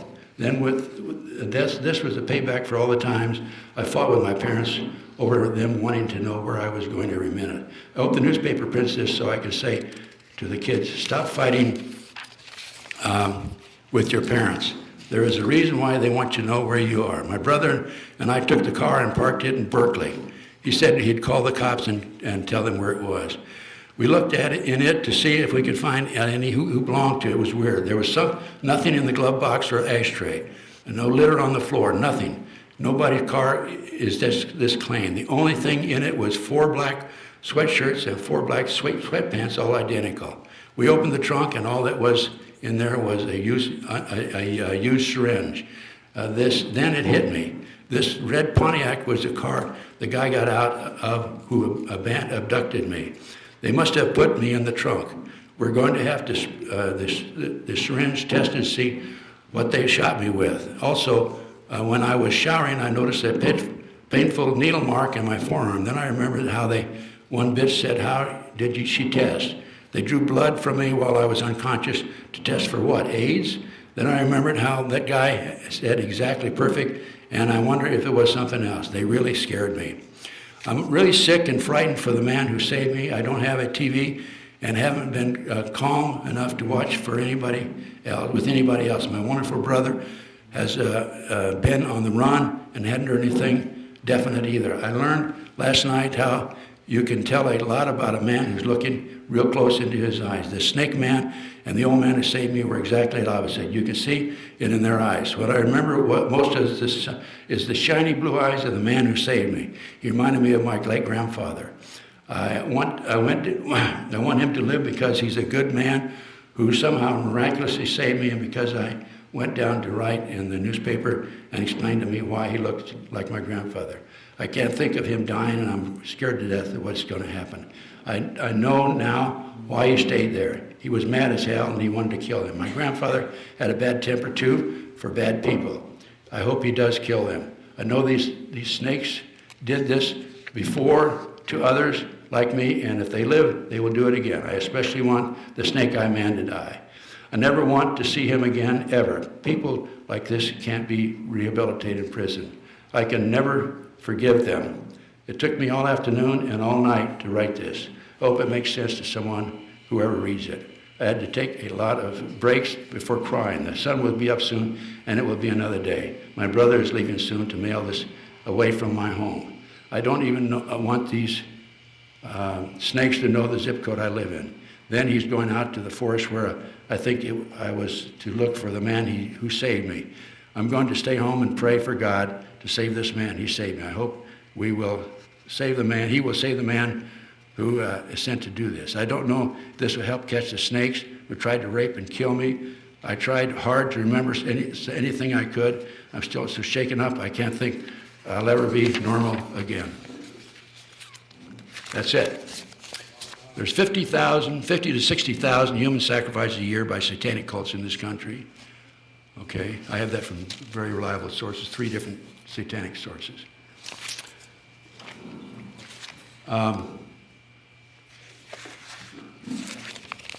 So basically, what are the solutions? What are the solutions? Elect our own people to office? Excuse me. The right to bear arms, Second Amendment. Take control of the money, abolish the Federal Reserve. take control, educate the sheriffs, take control of as best you can. They're the highest ranking law enforcement officer in each county. Abolish unnecessary federal agencies. This reduces the government budget and expenses. Repeal all unconstitutional acts, and then educate, educate, educate. Missing children is another issue. I won't go into that. I think the time is just about run out. But CPS can come around, as they almost did with us in Claytonia, Nebraska, on an anonymous tip and take your child away from you. And this is in direct violation of the Fourth Amendment, the right to be secure in your home against unreasonable search and seizure. The Sixth Amendment, to face your accused. You don't ever face your accused. Seventh, trial by jury. And eighth, excessive bail. In the future, I will be discussing the truth about the Al-Qaeda terrorist movement, the MacDonald case in detail, Victor Glestian murder, cover-up by the FBI, ATF, and the LA County Sheriff's Office. Captain Jeffrey Digman murder, he was head of a task force to expose drugs in the Marine base in Camp Pendleton. Not Camp Pendleton, but what's the one in San Diego? That's the... That Pendleton, okay. The Franklin cover-up, where they were taking kids out of Omaha orphanages, foster homes, flying them to Washington, D.C. for sex orgies. McMartin preschool case, the Art Bell lawsuit, which is a phony lawsuit, and a cover-up by the FBI and the LAPD in another case. Anyway, it's been a pleasure being here tonight. I want to thank you all. I just got out of the hospital recently, and I had $800,000 hospital bill. Would anybody like to volunteer to pay that for me? Actually, I'm responsible for 20% of it. So if you folks, yes, question. Why don't you do an A for B on that? A what? An A for B, acceptance for value. How's that? I don't know. Use the accusant number on the back of your social security number. We got a microphone here, Max. Just keep Ted a hand first. Thanks.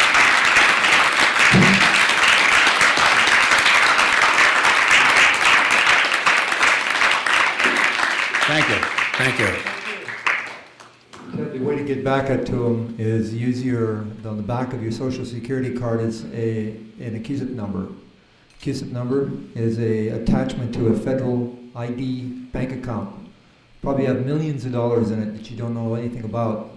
You should look into this. You can pay off a house, pay off loans, pay off credit cards, pay off bills of enormous amounts. People are doing it. People are learning how to do this. It's associated with the federal government, and there are ways to find out more about it. It's something that we should all know about. So That's great. Thank you very it's much. something The back of my social security card, okay. Back of your social security number is a federal ID number. Okay, It's that's attached to your great. bank account in your name. Thank It's you in very red. much. Yeah. Yes, any other questions? No, go ahead. Can you come to the mic, sir? Just come here. Okay. Ted, we were wondering if, talk a few things about current events, about the terrorism in America right now a little bit. If you could speak like a few minutes on that. Yeah, I actually did touch on this, Wendy, Okay. earlier in my lecture, Okay. but this is all planned in order to pass the, hang on a minute. This is all planned. Yeah. The terrorist movement is organized and planned in order to pass the terrorist movement. I mean, I call it the terrorist bill. It's actually, they call it the Patriot bill. I call it the terrorist bill. Also the Homeland Security. And what I'm concerned about is that, we're going to have a rough road ahead for all of us in this regard. Yes. Okay, my question to you is then, I was kind of busy, I didn't hear all the beginning of it, sorry. My question to you is, a buddy of mine, and we're talking, and then I talked to another friend of mine tonight. We're thinking, where would possibly they do a second 9/11? It won't be necessarily towers, but some type of incident. And we were wondering what your thoughts on, they're trying to get the highway through, that great North America highway, and that Spain owns, but they can't get the people off the land. So if they were to do something in the Midwest to get the people off the land so that they could do this highway from Texas, from Mexico, Texas, all the way to Canada, and then of course you would separate the America because you'd have the East Coast and the West Coast, and you have this highway between. Do you think it's possible that they might hit the Midwest for this highway that they're trying to get in? The information I have now, and it's from a good source, is that there are 2 nuclear bombs in the United States, and my source believes that the targets are going to be the Capitol Building and Wall Street. Okay? Wall Street, gray, yeah, okay. Could they just focus on Goldman Sachs? Yeah, could they just focus on Goldman Sachs, yeah. Also, I have information, reliable information, that there are 37 surface-to-air missiles that were smuggled into the United States back in 2001 that came up from Guatemala to Canada and then into the United States. They came into the United States in 4 different private airplanes. We don't know where they are. But can you imagine with 37 surface-to-air missiles if they shot down commercial airplanes simultaneously around the country? That would be a pretty serious situation. Yes, question. A couple of questions. What do you know the latest on any information with regards to the former Lieutenant Colonel Michael Aquino? And go ahead and answer that, and I'll follow up with the next one. No, I don't know the latest information. I know that he had a international convention in San Francisco here not too long ago, and I went up along with Doug Millar and Peter Cherniff, and we demonstrated outside on the sidewalk outside the hotel, and the police came along and arrested Peter and Doug and didn't arrest me for the demonstration. But he was there, and his wife, what's her name, Zena? I believe something like Yeah, that. Zena. She was there also, and the hotel security didn't like what we were doing, but we did it anyway. So I don't know, but I know that he's with NSA. If you check the internet on him, he's a top NSA official. Oh, is he? That's what I understand. He's officially in the NSA now. Yes. Wow. The other question I have is with trying to figure out a solution for what's going on. Obviously, education is a big part of it, and being able to get the word out. However, based on your story, it appears that getting the word out puts a great big fat target on you. How do you find the balance? I don't worry about the balance. I just keep going forward. I'm like the energy bunny rabbit, hanging on the drum. But most of us don't have the privilege of being former FBI with all these different contacts and ways to keep yourself safe. So what do you suggest for people like the layman guy out here who ends up with a target on his Well, back? just get the research and pass it out to your friends. You can send it to them anonymously if you want to, But we're all targets. We're all going to be targets eventually. Everybody in this room. I'm sure we have informants in here. Hi, guys. Give me your Social Security number, and I'll give you some free DVDs. Okay? And your date of birth. Okay? Yeah. Hi there. This is about Dr. Len Horowitz. And you're saying he's a disinfo agent. Do you know why specifically he's attacking you? Oh, yeah, he's attacking me because I think he's a government operative. That's his assignment. Look, Virginia McCullough came after me, and I neutralized her by going to the DA and finding out who she was. She anonymously, it should have been an anonymous phone call. Sure. But she made the mistake of sending emails to the district attorney, Randy Rittenhour, so he knew who she was. And he, without telling me verbally, orally, he nodded his head yes. So I neutralized her, so he's just the next guy in line to come after me. Because I seen a video of him where he was interviewing Dr. Gallo, the discoverer of AIDS. And he did a good job on that. And I thought... I don't understand what you're saying.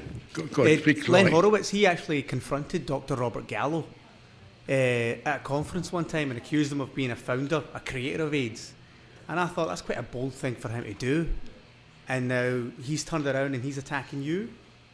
I thought that was a bit strange. I mean, I don't see his motivation for attacking you. Why would he do that? That's his assignment. That's his assignment, is to neutralize me, try to neutralize me, keep me from giving lectures all over the country.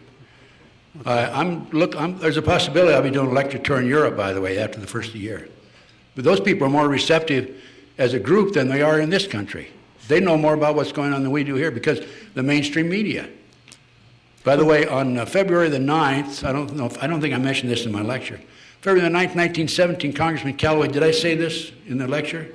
Announced that the J.P. Morgan interests had taken over 29 of Americans' major newspapers in order to control the press on March the 15th of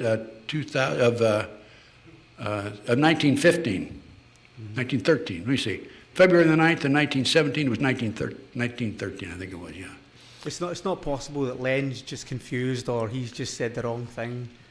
I don't know. Leonard Horowitz? Yeah. Oh, no. He's just a government operative. He's one of the boys. It's hard for me as a newbie to understand who's Of doing the course. disinfo and everything else. And That's I'm why surprised that you said that. that's why they chose him to be, because he has credibility. I always thought all along he was my friend until I read this 12-page document. Wow. Yeah. No, it's like, they put people out there claiming to be patriots, and instead of patriots, they're actually stirring up trouble. The FBI is notorious for, they plant informants in with groups, and they advocate violence, and they go out and commit the violence. This happened in West Virginia, I think it was. And everybody gets arrested. And you think the FBI informant's going to be, yeah, he's arrested, but they let him out the back door. So when will you be giving a talk on Al-Qaeda? That was something I was really interested in. I don't understand what he's saying. Are you good? Al-Qaeda? Yeah. Yeah, when? You want me to talk about it? No, when will you be giving your talk on Al-Qaeda? Oh, on Al-Qaeda? I don't know. It's up to Wendy when she'll have me back. Or else Okay. I'll do a DVD. I'll do my own DVD on it. Okay, that's good. Yeah. Okay. Well, the whole terrorist movement it's all planned. It's part of the master plan by the Illuminati. New World Order and Illuminati. Yeah. I apologize because when I handled that skyjacking in Philadelphia, I stood under 3 jet engines were running, and I had hearing loss. So sometimes it's difficult for me to understand. Yes. Earlier in your talk, you mentioned the aims of the Illuminati, and you said one of them was to gain control of the media, to control the public mind. Well, I noticed in the United States and everywhere, the media is in the hands of Jews. So what is the relationship between the Illuminati? The Illuminati were formed in Germany by the Rothschild family and so forth. So what is the relationship? Who's the boss? Is it Rothschild? Is it some who? I don't know exactly who's the boss, okay? But I can tell you this. When you make a note of this, MJ12, Magic 12, and go home and check it on the internet. MJ12 are 12 individuals behind the scene who are actually running the country in this United States. And this is MJ12, Magic 12, MJ12. Not 1912, MJ12. No, MJ, M like Mary, J like John. You mean that's flying saucer business? No.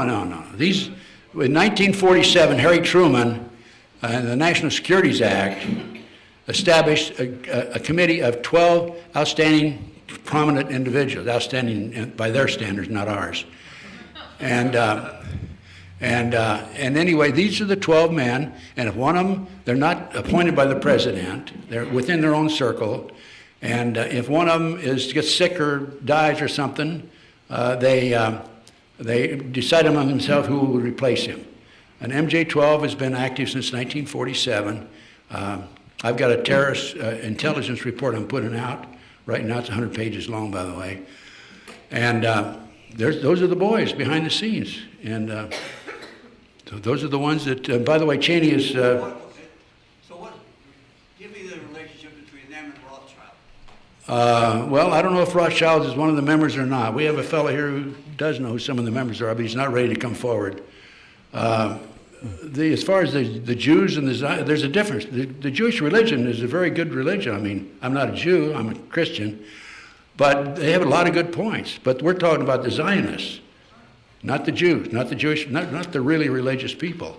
And so be it, that's the way it is. But MJ12 are the ones that are calling the shots in this country. Yeah, question. Yes, I know you're our esteemed speaker tonight, but I thought earlier you said that you were in charge of the group that neutralized the Black Panthers. And it's my understanding that it came out in the church hearings or some subsequent hearing that they were neutralized by death squads from the FBI who went and killed them in the middle of the night while they were sleeping. Am I mistaken? No, they were talking about the Hoffman case in Chicago, and that was the Chicago police that killed him, not the FBI. Okay, thank you. Okay, So you're saying categorically that you were not involved with any death squads of the FBI? No, I wouldn't even think of it. Okay. Not under any circumstances. If I go into any detail on the Black Panthers, I'll give you an example, a quick example. How we, in COINTELPRO, okay, we sent an anonymous letter to the Secretary Treasurer of the Black Panther chapter in New Haven, told him that the chairman was having an affair with his wife. We sent an anonymous letter to the chairman saying that the Secretary Treasurer was embezzling money from the chapter. COINTELPRO. Yes. Worked. Okay. But if that's as nefarious as it gets, that's pretty benign by the standards that we're used to dealing with. I know, but it's happening to me. It's not very benign to me because I'm not being invited to Conspiracy Conference 2009, some of these other, Steve Hempling's group up in Santa Cruz. They've neutralized me across the board. People believe that I married Antone LaVey. Some people do. Some people don't have any sense. Antone LaVey's widow. I saved her life. Some people believe that I was kicked out of the FBI for practicing satanic ceremonies in the Federal Building. That's not true. I mean, not even true, but some people believe it. Well, thank you for coming here tonight. Thank you. Thank you for coming tonight, Mr. Gunderson. Thank you, sir. Call me Ted. Okay. My question was from hearing you read the narrative about the witchcraft, and, it got me thinking about this lady, J.K. Rowling, that's the author of the Harry Potter books, and it got me thinking about Skull and Bones and the Bohemian Club, which I'm sure everybody knows about here.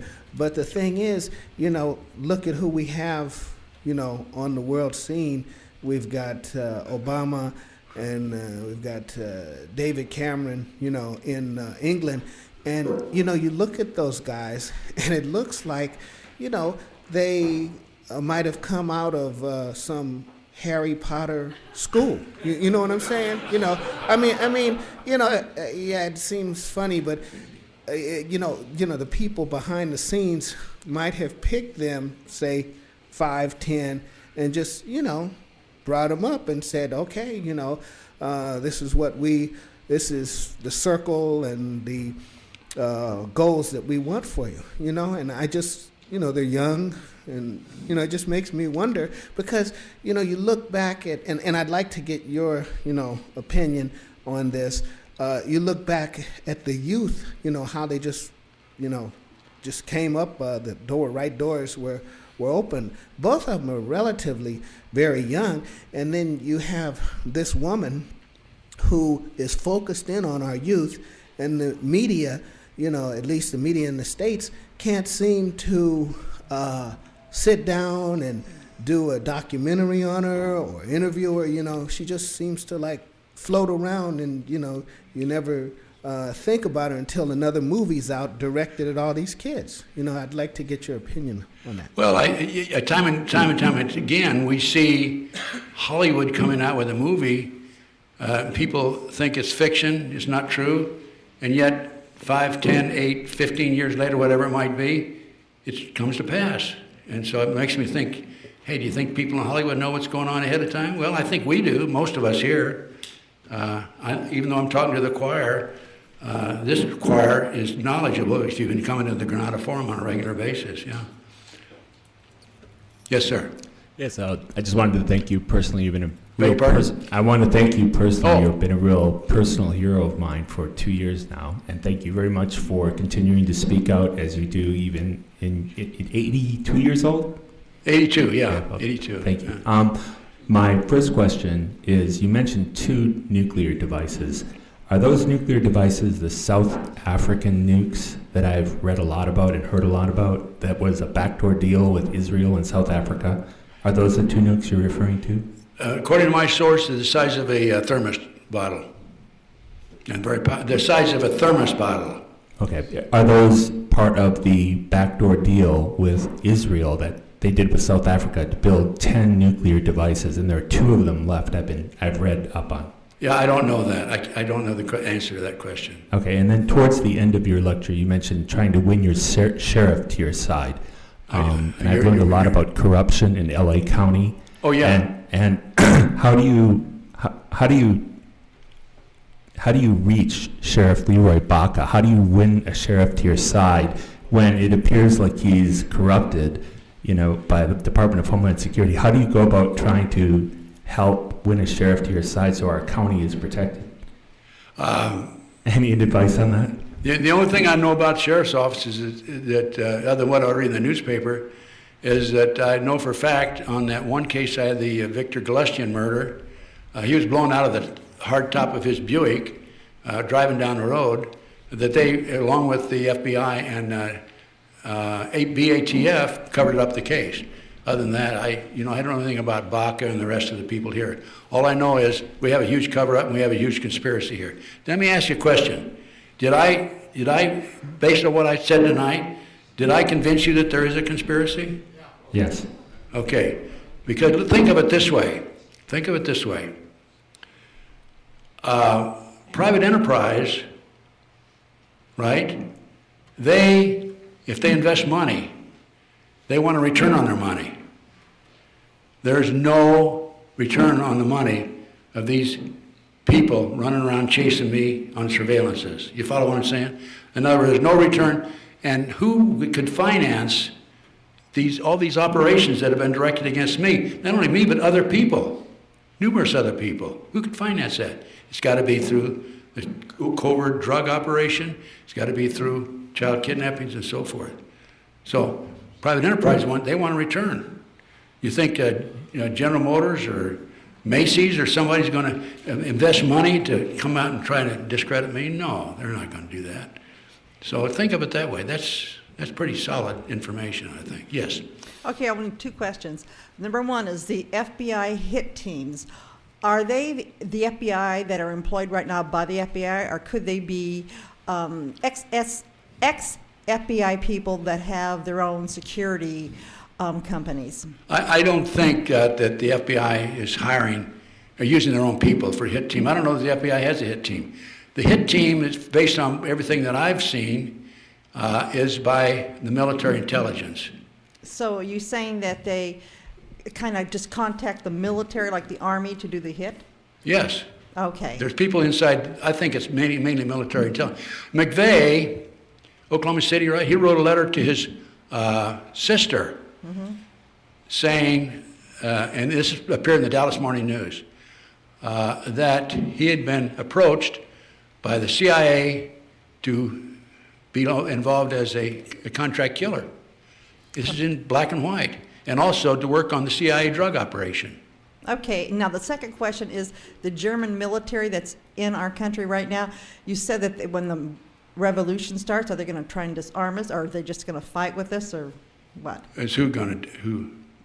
The German, you said the Germans? Troops? We got not only German troops, based on information I've picked up and researched, that we got other nations here. We got, I think, Swedish troops in Colorado. The reason I say that is because a hunter went into the woods to do some hunting here a couple of years ago, and he was approached by a group of men in uniform, and he said they had Swedish accents. Okay, and then what are they going to do exactly? That's what I want to know. Well, I don't know either, but I'm telling you what I think they're going to do. Why do you think they're extending the runways? The runways where? In small airports. I didn't know they were. Yeah, I mentioned the Beatrice, didn't I mention that? Okay. Yeah, Beatrice Airport, the runway is over a mile long, and they're extending it. And there's no commercial traffic coming in there. Okay. Okay, what I think the plan is, I have no idea if this is true or not. I think there are plans. First of all, we've been labeled red, blue, and green. Red are going to be picked up and immediately executed. By the way, a top government official has made the statement that the best way to harvest body parts is through the guillotine. In 1995 and 1996, the Georgia legislature passed a law that prisoners who were sentenced to death for crime could choose the guillotine as their means of being executed. It's kind of ironic that they had that law in the books in Georgia in 1995-96, and now they're sending thousands. They put thousands of guillotines in there now. That's all has to have been planned. Okay. Yeah. Huh? I can't hear you. What's the blue and the green? Oh, blue and green are. This is. I mentioned. We're color coded. Color code for people. They know everybody here. Oh, probably 99% of it. And there's another theory that I have.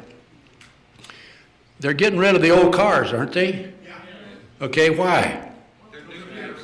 It's because they can't trace them on the sensors. They don't have GPS systems. Yeah. Bring your car in, we'll give you cash. They don't want these old cars on the highway. They want to keep track of us. And if they don't keep track of you through your car, they keep track of you through your cell phone from up above. 2 quick questions. Yes, sir. One's a yes or no. I recently saw Aaron Russo's Mad as Hell. Was that you in the front row? Aaron Russo's Mad as Hell? I can't understand your muffled. I recently saw Aaron Russo's film Mad as Hell. Oh, yeah. That was you, right? You were sitting in the front row. Well, yeah, Okay. I think I was. Okay. I recognized that. I said, that looks like Ted. Anyway, my real question is, this the story that broke Monday, they said there was some type of missile or something, and then they said it was a contrail, and do you have any insights to what that was? I don't have any inside information on that. I don't have any idea what it is. All I know is what I read in the paper, and I don't think anybody in the news media know. I don't know if they do or not. I don't have any idea. But we have Point Magoo out there. They launch missiles out of Point Magoo on a regular basis. Yes, sir, question. In relation to your work, the satanic cult stuff, okay, a guy named Eric John Phelps talks about the Vatican assassins and the idea that the Jesuit priests and the Black Papacy, or the Black Pope, that these are the guys that are above all the other secret organizations. I just wondered if you had any information that would confirm or deny that. Not really. I don't know. I wish I could answer that question. But I've heard a lot about the Vatican being involved, and you've used the usual stuff, and the Zionist Jews, and I know that all I know is the MJ-12's active. If we can get, I say the names of MJ-12, the 12 people, are known to some people, but the people that know about it don't want to come forward with it right at this time. It's not healthy. Okay. My question's about Bohemian Grove. As we all know, they do a mock child sacrifice there in their cremation of care. Do you have any knowledge or belief as to whether or not a real sacrifice is occurring somewhere there at the same time? I can tell you this. Paul Benassi, in the Nebraska case, Franklin cover-up, he was one of the kids, 10, 11, 12, 13 years old, that worked with the network that kidnapped the children. He was involved in the Johnny Gosch kidnapping case. And he was used in parks, shopping malls, and so forth, to attract other kids his age over to the car, would be parked close to the car. He'd be working close to the car. And the adults would grab him and throw him in the back seat. Paul Benassi, I have a 5-hour interview with Paul Benassi, by the way. It's available, I think. It might be on YouTube. But people tell me they see me on YouTube all the time. I'm computer illiterate, so I don't know what's on there. But Paul Benassi told me that he was part of the network that was involved in kidnapping kids, okay? He also told me that he and another kid in the network were put in a cage in front of the owl at Bohemian Grove with a kid that had been kidnapped. They performed sexual acts on him and then were ordered to kill him. This is for snuff film. And Was that during the ceremony itself? It was. I don't know exactly when that was, but he was there probably during the ceremony, I would say. They wouldn't just let him go back there on his own. Yeah, I would say probably during the ceremony. And these snuff films sell for like $100,000, private collections. The kids are sold for $50,000 on an auction block. Paul has attended 6 auctions, as few as 6 and as many as 36 kids, boys and girls, mostly young kids, were auctioned off for up to $50,000 each. It's big business. But wasn't the real purpose to compromise the people there? I mean, they're doing a snuff film, and you have these, leaders there, and now they're all compromised. Well, I don't think they're going to be compromised because nobody knows about it. It's all secret. But the real purpose, I think, is for snuff films, and also this is part of their belief, the satanic belief. Thank you for your enlightening talk. I think you've given us a lot to think about. I was hoping for a little clarification on 2 points. Can you say anything more about the significance or projected use of some of these internment camps and plastic coffins? And can you say anything about whether websites like WikiLeaks might be contributing to a disinformation agenda? The first question is about the internment camps. What's the second question? Programs like WikiLeaks or websites like WikiLeaks, do you think they'd be contributing to education or disinformation? I don't follow your question. WikiLeaks. It's a With the website. elite? Right. You mean the internment camps? Right. No, forget the WikiLeaks question. Can you speak a little bit more about the internment camps, please? Thank you. Okay, I'm sorry. Again, I have a hearing problem. I apologize. Well, the internment camps, I think it's on the internet, and they are renovating and refurbishing the old World War II Japanese camps where they interned the Japanese. And I picked this up from several sources that these internment camps are out there. The biggest one, I understand, is in Alaska, where they could supposedly be able to hold 1 million people. These would be probably the blue or the green, probably the green. They're coded at red, blue, and green, right? The red will be eliminated immediately. The blue, I think, is for rehabilitation. The green, are not a problem for the New World Order boys. One more question, Ted. Okay, one more question, Mr. Charles. Hey, Ted.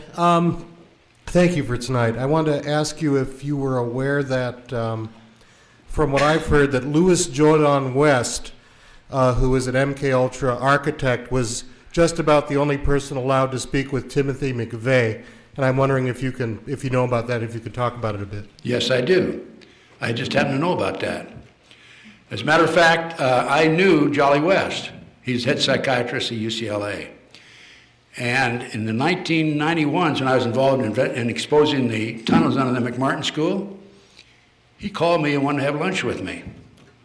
I had lunch. I knew what he was after. He wanted to know what I knew. And of course, I didn't know anything, right? Or what I knew, I didn't tell him. I'll put it that way. I know for a fact, we got to wind up, that he visited McVeigh in Oklahoma City and also in Denver, Colorado. I know for a fact. I learned that from one of his staff members. And he was an MKUltra architect, I believe. He and Sidney Gottlieb were MKUltra architects, yes. They both died within a couple of months of each other. This is a wrap, folks. Thank you. Thanks. Let's give a warm round of applause to Ted Gunderson, ladies and gentlemen.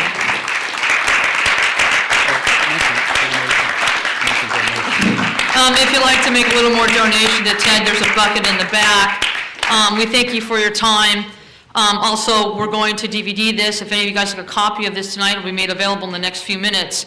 We want to thank you so much for coming to the Granada Forum. We will keep our website up to date for the thing. This Saturday is the G. Edward Griffin thing from 1, 4, and 7. 1, 4, and 7. And thank you so much for this kind of Granada Forum. We thank you so much, and God bless. Bye-bye. Again, we're going to DVD this right now. And